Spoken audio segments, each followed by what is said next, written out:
ça me donne envie de rebondir sur cette idée du « je me souviens ».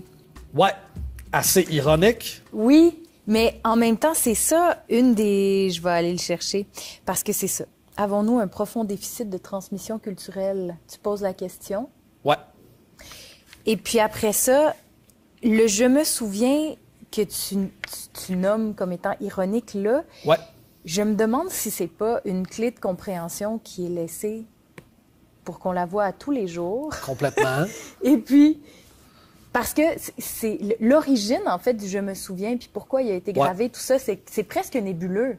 Ouais, ben, je crois l'avoir en tête. C'était une ministre du gouvernement péquiste qui, je me rappelle plus c'est quoi son nom, qui a dit « Ah, on va changer la belle province pour Je me souviens » parce qu'elle disait que le peuple québécois avait un rapport difficile à son histoire, puis devait se remémorer plus souvent. Fait que ce serait une belle devise que de rappeler Je me souviens d'être né sous le lys et d'avoir grandi sous la rose.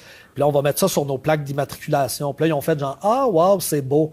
Mais en même temps, quand tu plaques quelque chose, puis il n'y a aucune conséquence, il n'y a pas de véritable intérêt d'engouement pour cette histoire-là, ben là, ça donne rien, c'est strictement symbolique.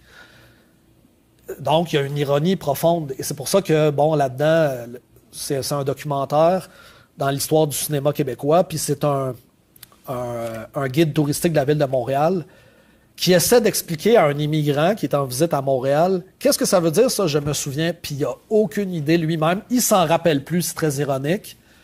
Puis il rabâche un peu n'importe quelle raison, mais il a l'air d'un bon Québécois, un bon vivant, il est attachant, mais il ne le sait pas plus.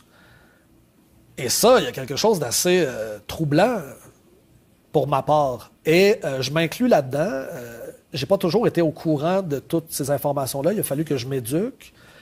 Et puis, j'avais été élevé dans des conditions assez favorables dans ma famille où on s'intéresse à la culture et on y attribue beaucoup de valeur. Mais c'est pas toujours le cas dans d'autres cultures. Puis, dans mes propres cours, est-ce que je m'intéresse nécessairement à des philosophes québécois, canadiens? Pas nécessairement. Parfois. Tu sais, je veux dire, cette espèce d'appropriation-là, de s'approprier sa propre culture, de l'habiter, de la vivre, j'imagine que peu de gens font ce pari-là. Donc, c'est pour ça que je m'inclus dans ce que je dis, pour être cohérent. Donc, ouais.